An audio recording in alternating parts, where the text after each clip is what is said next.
Salut Étienne Saint-Amand, comment ça va? Ça va super bien, toi? Oui, ça va bien, merci. Donc, tu es un ancien du Salésien, tu me disais finissant en 95. Ouais. Tu es un artiste accompli. On voit d'ailleurs tes toiles qui se retrouvent ici au Centre québécois. Comme je disais tantôt, tu es un ancien du Salésien. Quel souvenir tu gardes de ton parcours ici, puis comment ça a influencé ta démarche artistique? Oui, au Salésien, il y avait vraiment beaucoup de facettes. Il y avait le sport. Moi, je n'étais pas dans la gang des sportifs, mais il y avait les jours où ce que tu pouvais t'épanouir dans des trucs plus artistiques. Tu sais, je pense qu'il y avait une ouverture sur tout, là. Tu sais, l'informatique, l'art, les sciences, tout. Fait que moi, je trouvais que c'était un milieu qui était quand même intéressant.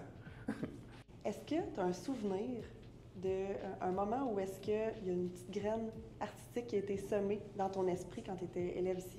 Là, je me souviens, à un moment donné, il y avait une revue sur les mathématiques à la bibliothèque avec l'ensemble de Mandelbrot, qui est un ensemble de géométrie fractale. OK. Puis à ce moment-là, je ne comprenais pas du tout comment les mathématiques pouvaient donner des objets de cette complexité-là. Comme ça semait la graine, genre, là, je veux comprendre comment ça se fait que les mathématiques peuvent donner ça.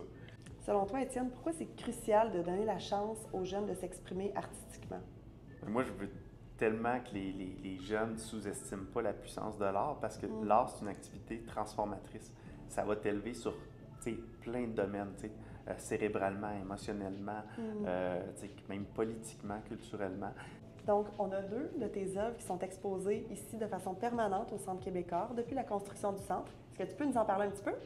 Donc, les œuvres qu'on a ici, ça fait partie de la période que j'ai été très, très sensible là, à l'imagerie médicale puis le cerveau. OK. Dans le fond, moi, j'ai étudié là-dedans. Là, j'ai voulu faire des œuvres qui sont vraiment épurées, qui ont une rythmique musicale, en fait, à l'intérieur. Fait que c'est comme un peu le sentiment derrière ou l'évocation derrière ces neurotransmetteurs-là. En tant qu'artiste et ancien du Salésien, quel rêve as-tu pour l'engagement de l'école envers les arts et la culture? Une des meilleures choses à faire, c'est valoriser puis, tu sais, la création parce que moi, j'arrête pas de dire que le moment qu'on crée, c'est pendant qu'on crée. Et non pas pendant qu'on pense à ce qu'on va créer, parce que c'est quand tu es dans l'action, c'est là que l'arbre des infinis se présente à toi, puis tu vas bifurquer dans cet arbre-là, puis c'est là que tu vas, si tu veux faire une œuvre exceptionnelle, c'est là que ça va se passer. Donc, c'est favoriser du temps de création.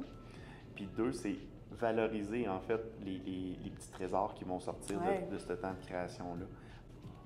Comme tu sais, cette année, on fête les 10 ans du Centre québécois. Comment tu perçois l'impact d'un lieu comme le Centre québécois sur la communauté? Ben oui, moi, je perçois le Centre québécois comme un lieu de diffusion qui peut vraiment mousser la popularité puis la diffusion, dans le fond, des formes d'art, que ce soit de la scène, puis avec la salle aussi des œuvres d'art dans le hall d'entrée. Ça, c'est vraiment un must parce que ça paraît pas, mais on manque vraiment de lieux de diffusion. On a l'Internet, mais qui permet jamais de vivre le même niveau de qualité artistique qu'une vraie œuvre en présence. Bien, je te remercie beaucoup, Étienne, d'avoir participé à cette capsule vidéo avec moi.